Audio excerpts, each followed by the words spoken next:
Hi all and welcome to part 2 of my Modus 600 RT flash.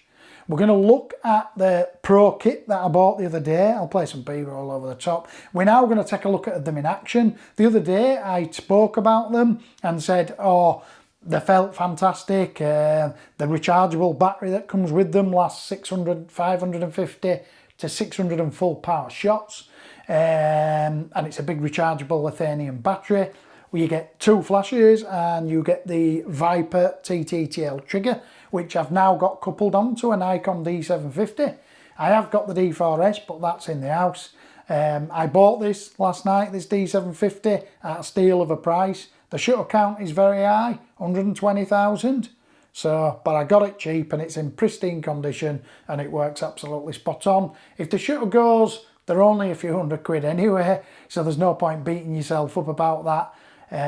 So yeah, we'll go and have a look now, get the flashes on the bench. I'll show you a close-up of the flashes. I'll show you how to, well, I won't show you how to link them up in this video, but I will show you how to link them up, and I'll show you in this video on how to quickly control the flashes and how the Viper ETTL works. And we'll also do a quick bit of off-camera flash with my mannequin, which is in the back corner. I will show you 2 flashes off camera, one left, one right. We'll get a nice highlight next to shadow. I'll show you direct flash and you'll see the harsh shadows on the wall at the back, and then I'll show you them bounced off of each one of the wall. Obviously one for the highlight and one for the shadow. So welcome to part 2 of the Hahnel Modus 600 RT flashes. In this video we're going to take a quick look at the back of the flashes, and I'll also show you the trigger, and I'll show you them in action. I'll pull my mannequin out and I'll show you them in action. I will tell you now that the build quality is absolutely phenomenal. Sorry, I'm walking behind the camera to show you. The build quality is absolutely phenomenal on both of these. It really does feel like a SB910. So the build quality is 1,000 times better than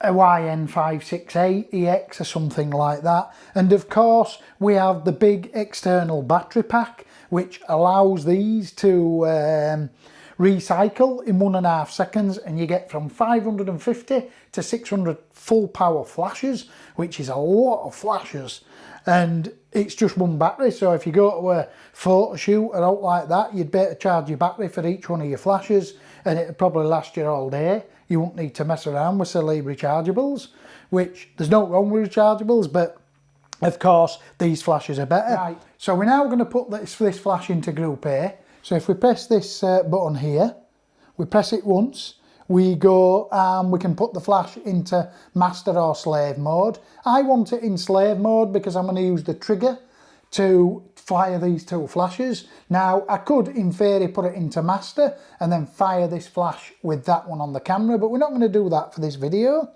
So if you look now, we're in slave mode, if you see the little wireless icon, and we're in Group A, and that's that flash done. So if we press this one in, let me just check I'm still central, guys.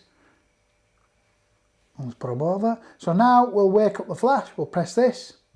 I'll press the button again, we're putting it and we'll press it again, and we're now in wireless, but we're still in Group A. I want to go put this flash onto Group B, so just 2 minutes while we got it. If I press the group button, I'm now in Group B. So if you look on the left side, I'll just press test flash, we've got the left one in slave wireless mode, Group A, and we've got the right one in slave Group B. Right, so basically I've now got the flashes set up. They needed pairing up, that's why they won't work. So I've had to just pair them up. So they're now paired up, and as you'll see, if we look at the little Modus trigger, we'll see that we've got both flashes working. We've got the one on the left here in Group A, we've got the one on the right in Group B, and they're both at 16th power. Now we have got 3 buttons on the top of the Viper, which we'll just have a look here. We've got A, B and C, and then we've got the test button. We've also got the little USB port for firmware upgrades, and we've got the little wheel for changing the power on the back, and we've also got on this side here, we've got the on and off switch, and we've got the select button. So without further ado, we will, if you'll see now, if I turn them both on, they're both on a 16th power, which it represents that here. Now if I press the A button once, I've turned Group A off, and you should be able to see on the camera that it actually says off. I'll now turn Group B off. Group B's off as well. Both of the flashes have picked up on that straight away. So I'm now going to turn Group A back on, and that's ETTL, so it's back on. If I press that now, it'd basically use ETTL. If I press it again, we're now in manual mode. And I'll turn Group B on, back on in manual, so we're both back on. If I want to change the power, you've got to press the select button on this side of the flash. You press the select button, then we're both flashing. If I press Group A now and turn Group A down full stop, and then if I press Group B, sorry, I'll just do that first, and then if I press Group B, I didn't press it out, there you go, you'll see Group B's flashing now. I'll turn Group B down and stop, press the set button again. We've now put both flashes into 1/8 power, which is displayed here. So what we'll do now is we'll get them on a couple of stands, and we'll take a couple of shots of the mannequin, and I'll just show you them in action. We'll talk in another video about how to pair them up. They should come paired up. I don't know why mine didn't, but we will discuss it just in case they don't come paired up. But they're very, very simple to use. I will say again, the build quality is just outstanding. They just feel like the dog's nuts. The rechargeable battery packs, they're fantastic. Just a nice big battery. I've already said it, but I'll say it again. And they feel fantastic. Anyway, without further ado, we'll get the mannequin out and we'll take some photos. Just try that. Right, for the price of eggs, I'm going to stick to that. So now I've got my air light set correctly. It was as easy as pressing the test button. Are we still recording? It was as easy as pressing the test button. Hang on. The test button on the side here, pressing A and just turning the power up and down with the wheel at the back. So now we've got that done, I'm going to turn Group B on. Basically, I'm just going to kill the ambient light, guys, as well. So I'm sorry about that. This might help now. I should be able to get a nice highlight next to shadow. And that's it. So if I turn the Group B off, watch this. Group B's off, I'll take another picture.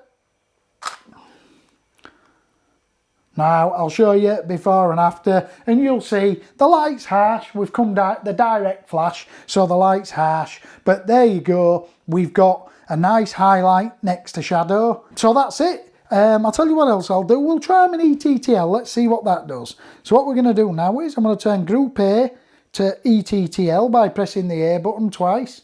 I'm going to press the B button. They're both in ETTL now. Let's see what happens, and then I'm going to end this video. I'm assuming it's just going to evenly illuminate the subject, but let's just see. No, yeah, ETTL's done a great job. It's given me a nice highlight next to shadow without me doing it. Near enough looks like the other version. Right. Just before I go, I've decided to, I don't know why, but I've decided to bounce the flashes off the wall. So one's going to bounce off the right wall and one's going to bounce off the left. And I'm going to use manual, and we'll just get some nice light just to see how they work and make sure they fire. So for now, I've turned off the shadow light. So I'm going to use the, I'm not going to recompose.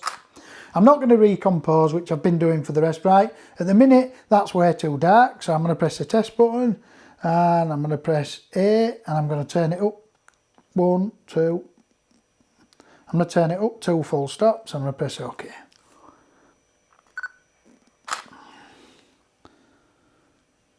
Wow. This is a good little tutorial to show you how bouncing flash makes a massive difference to direct. I'm just going to turn, let me just have a look, sorry, let me just have a look. I'll turn it up one more third of a stop. Right, okay. I've now pressed OK. I'll take a picture. And you'll see that there's no shadow on the back wall, but the shadow on this side of her face is too intense. So what we're going to do is I've got that set to a 30-second power. So I'm going to turn on Group B. And I'll try it at 1/28 power, but I think it'll be too weak.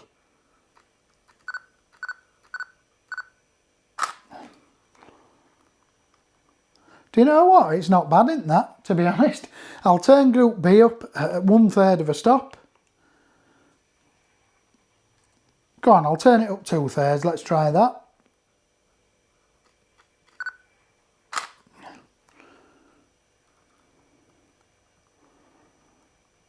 And there you go. You'll see the difference on how bouncing flashes. So what I'm doing is bouncing one off this wall, one off that wall, instead of having them both direct and shooting in. You'll see the pictures before that they're absolutely poo, but you'll see that now doing it this way. And so hopefully that's a little tip for people. If you can bounce your flashes, bounce them.